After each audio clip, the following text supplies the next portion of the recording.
قرآن سورہ الانبیاء آیت ہے 29ویں 29. کیا کافروں نے نہیں دیکھا، اللہ نے کوشچن کیا ہے، کیا کافروں نے نہیں دیکھا کہ آسمان اور زمین دونوں ملے ہوئے تھے، بس ہم نے دونوں کو کھول دیا اور ہم نے پانی سے ہر شے کو زندہ کیا، تو کیا پھر بھی وہ ایمان نہیں لاتے؟ تو اس میں کیا سمجھا ہے اس آیت میں؟ کیا کافروں نے نہیں دیکھا؟ اللہ کوشچن کرتا ہے کہ زمین اور آسمان ملے ہوئے تھے، کیا کافروں نہیں دیکھا؟ تو جو اللہ کو نہ مانے، محمد کو رسول نہ مانے، جبریل میکائیل کو نہ مانے کہ یہ ہیں بھی یا نہیں، وہ کافر ہوتا ہے. سیدھی بات یہ سورہ البقرہ میں اس بات کا ذکر ہے. تو کیا کافروں نے نہیں دیکھا؟ تو ہم کافر ہیں، میں تو نہیں مانتے چیزوں کو اسلام کے اکارڈنگ. تو بھائی نہیں دیکھا ہم نے، زمین آسمان ملے ہوئے تھے. تو دھرتی پہ یہ بتا دو کون سا مسلم ہے، چاہے وہ پیغمبر محمد ہو، اس نے دیکھا؟ تو مجھے یہ بتاؤ کہ کس نے دیکھا کہ دھرتی آسمان ملے ہوئے تھے؟ یہ اللہ اسپیشل کہہ رہا ہے کہ کافروں کو کیا تم نے نہیں دیکھا زمین آسمان ملے ہوئے تھے؟ اور اس میں کوئی النکار میٹافر سیملے یادی بھی نہیں ہے، سیدھا کوشچن پوچھا گیا ہے کیا تم نے نہیں دیکھا؟ تو مسلموں نے بھی نہیں دیکھا، کافروں کیا بات ہے؟ اور یہ بات سمبھو ہی نہیں. یہ تاریخ کا ایک عجیب اور حیران کن دستور ہے. جب بھی منکرین نے قرآن کریم کی کسی آیت پر انگلی اٹھائی یا اسے غلطی یا سائنٹیفک ایرر ثابت کرنے کی کوشش کی تو پلٹ کر اسی آیت نے انہیں لاجواب کر دیا. تحقیق کی، ریسرچ کی کسوٹی پر وہی اعتراض اللہ تعالیٰ کا موضع بن کر سامنے آیا. یہاں پر بھی ایک بہت بڑا اعتراض اٹھایا گیا ہے، لیکن یہ سورہ انبیاء کی آیت نمبر 30 ہے. انہوں نے 29 کا ذکر کیا، یہ اصل میں ہے آیت نمبر 30. اللہ تعالیٰ کائنات کی تخلیق کا ذکر کرتے ہوئے اس آیت میں فرماتے ہیں، یہ آیت ایسے ہے: اعوذ باللہ من الشیطان الرجیم، بسم اللہ الرحمن الرحیم. اولم یر الذین کفروا ان السماوات والارض کانتا رتقا ففتقناہما وجعلنا من الماء کل شیء حی افلا یؤمنون. کیا ان کافروں نے نہیں دیکھا کہ زمین اور آسمان آپس میں جڑے ہوئے تھے، پھر ہم نے انہیں پھاڑ کر الگ کر دیا اور ہم نے پانی سے ہر جاندار شے کو بنایا، تو کیا یہ سب کچھ جان لینے کے بعد بھی یہ لوگ ایمان نہیں لائیں گے؟ یہ ہے وہ آیت. سوال یہ ہے کہ یہاں لفظ رآ یعنی دیکھنا کیوں استعمال ہوا ہے؟ یہ آیت کائنات کی شروعات یعنی جس سائنس میں بگ بینگ کہتے ہیں اس کی بات کر رہی ہے. ظاہر ہے اس وقت کوئی انسان موجود نہیں تھا، کسی نے ٹیلیسکوپ لگا کر یہ منظر اپنی آنکھوں سے نہیں دیکھا. تو کیا معاذ اللہ یہاں پر غلطی ہوئی ہے؟ کیا قرآن کریم یہ سمجھتا ہے کہ انسانوں نے بگ بینگ کو اپنی آنکھوں سے دیکھا ہے؟ نہیں. اس کا جواب عربی زبان کی گہرائی اور اس کے بعد آنے والے سائنسی طوفان میں چھپا ہے. آئیے پہلے زبان کو سمجھتے ہیں، پھر اس موضوع کی طرف آئیں گے جسے سن کر آپ دنگ رہ جائیں گے. عربی زبان جو بہت رچ ہے. عربی میں اور خاص طور پر قرآن کی زبان میں فال را یعنی دیکھنے کا مطلب صرف آنکھوں سے دیکھنا نہیں ہوتا. اس کے 3 بڑے لیول ہیں، اس کے 3 بڑے درجے ہیں. سب سے پہلا جو ہے اسے کہتے ہیں رال بصری، آپٹیکل سائٹ. یہ عام دیکھنا، جیسے آپ نے چاند دیکھا یا سامنے گزرتی گاڑی دیکھی.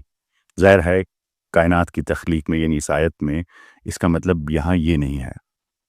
دوسرا ہے رال فکری، جسے مینٹل پرسپشن کہتے ہیں، یعنی بات کی تہ تک پہنچنا، جیسے ہم اردو یا انگلش میں کہتے ہیں او آئی سی، اچھا اب میں سمجھا. یہاں آپ آنکھ سے نہیں دماغ سے دیکھ رہے ہوتے ہیں.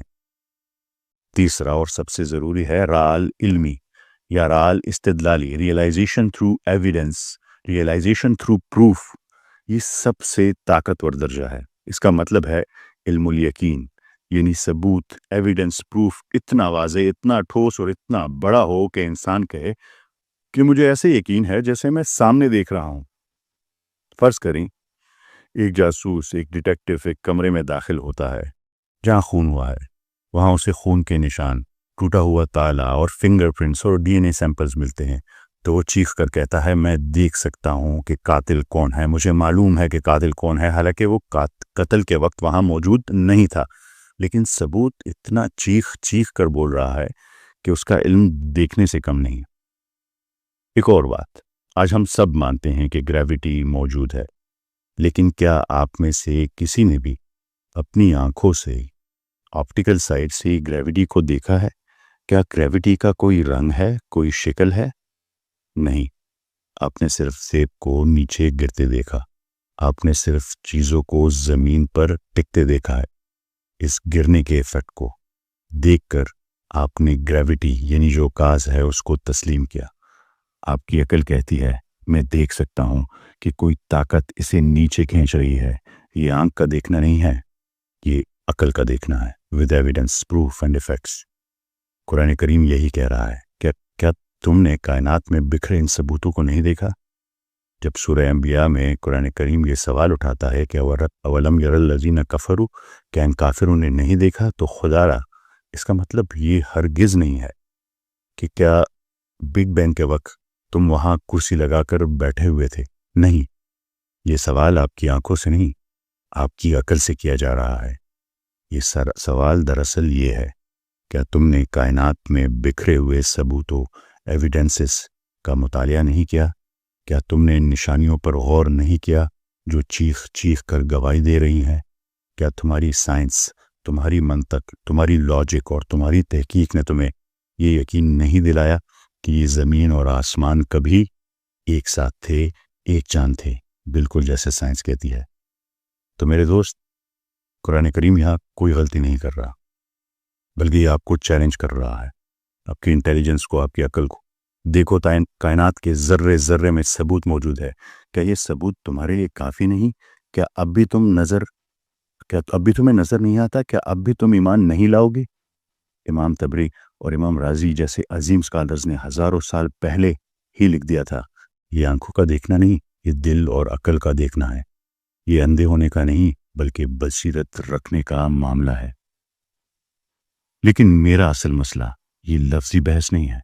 افسوس کی بات ہے کہ آپ یہاں لفظ رعا پر اٹک گئے. یہ بالکل ایسا ہی ہے جیسے آپ کے سامنے سونے کا ایک پہاڑ کھڑا ہو اور آپ اسے نظر انداز کر کے اپنے جوتے پر لگی ہوئی دھول, ڈسٹ پر فوکس کر رہے ہوں کہ یہ مٹی کہاں سے آئی. ذرا آنکھیں کھول کر دیکھیں کہ یہ آیت اصل میں کیا کر رہی ہے.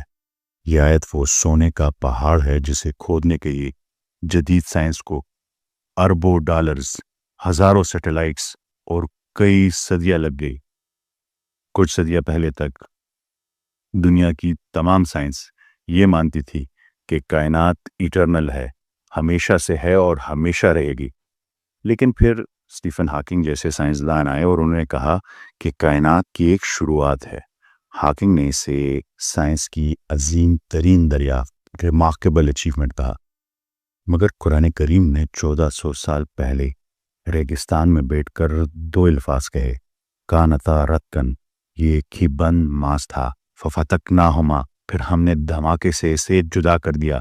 آج کاسمولوجی کی پوری عمارت انہی دو الفاظ پر کھڑی ہے. یہ قرآن کریم کو کیسے پتا چلا؟ میں آپ سے پوچھتا ہوں. لیکن بات یہاں ختم نہیں ہوتی. بگ بینگ کے فوراً بعد اسی آیت کے دوسرے حصے میں سیم آیت ایک اور بہت بڑا بایولوجیکل میریکل, بایولوجیکل معجزہ ہے. اللہ تعالیٰ فرماتے ہیں وَجَعَلْنَا مِنَ الْمَاءِ كُلَّ شَيْءٍ حَيٍّ, اور ہم نے ہر زندہ چیز کو پانی سے بنایا. آج ہم جانتے ہیں کہ انسانی خلیے یعنی انسانی سیلز کا بنیادی مادہ سائٹوپلازم 80% پانی ہے.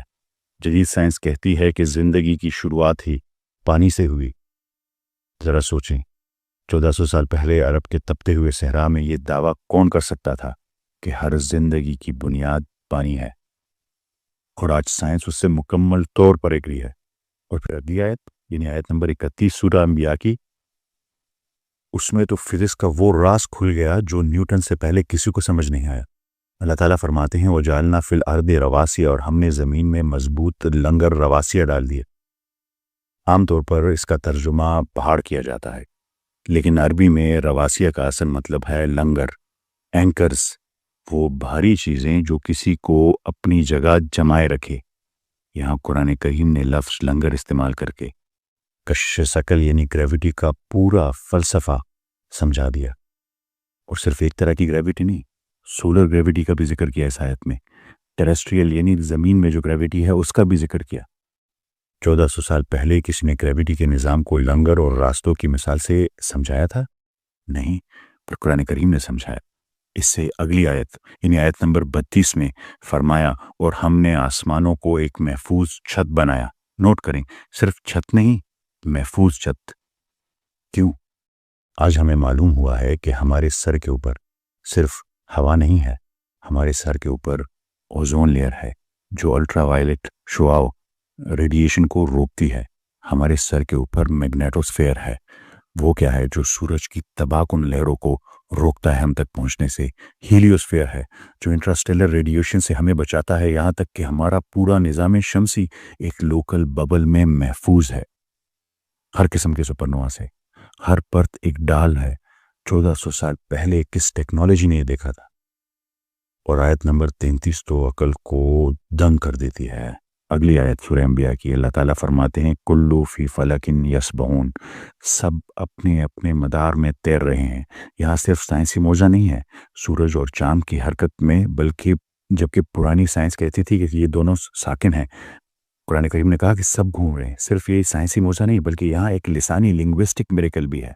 عربی میں کلن فی فلکن ایک پیلنڈرم ہے، اسے سیدھا پڑھیں یعنی کاف لام فی، یہ پھر فی پھر لام پھر کاف، دونوں طرف سے پڑھیں گے تو سیم ہی لفظ بنے گا، سیم ہی جملہ بنے گا۔ الفاظ کی ترتیب ویسے ہی گول گھوم کر واپس آتی ہے جیسے ایک سیارہ اپنے مدار اپنے آربٹ میں گھومتا ہے۔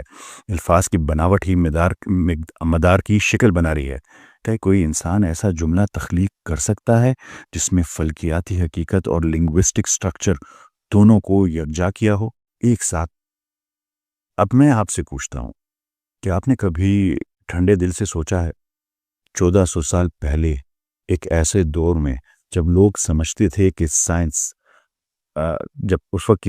وقت کے لوگ سمجھتے تھے کہ زمین چپٹی ہے، آسمان نیلی چھت ہے اور ستارے دیوتا ہیں، تو ایک شخص نبی کریم صلی اللہ علیہ وآلہ وسلم عرب کے صحرا میں اٹھتا ہے اور کہتے ہیں کہ وہ آپ کو بگ بینگ کا کنسپٹ سمجھاتے ہیں، وہ آپ کو کائنات کے پھیلنے کا ذکر کرتے ہیں، وہ آپ کے اوپر محفوظ چھتیں جیسے اوزون اور میگنیٹک فیلڈ پروٹیکٹیو سیلنگز کی نشاندہی کرتے ہیں، وہ آپ کو مداروں کی حرکت، آربیٹل موشن اور گریوٹی کی بات کرتے ہیں، اور یہاں تک کہ کائنات کے اختتام کا مکمل نقشہ بھی اسی کتاب میں کھینچ کر دے دیتے ہیں۔ کیا یہ سب تکے تھے؟ کیا یہ اتفاق تھا، یا پھر جس ذات نے اس کائنات کو بنایا ہے یہ اسی کے الفاظ ہیں؟ سونے کے پہاڑ کو دیکھیں، الفاظ کی مٹی اڑانا چھوڑ دیں، کیونکہ قرآن کریم میں جب اللہ تعالیٰ کہتا ہے کیا تم نے نہیں دیکھا، تو وہ دراصل آپ سے کہہ رہا ہے آنکھیں کھولو، عقل استعمال کرو اور حقیقت کو تسلیم کرو۔ دل پہ لگے ہوئے تالے کھولیے، قرآن کریم کو سمجھیے اور سیدھے راستے پر چلیے۔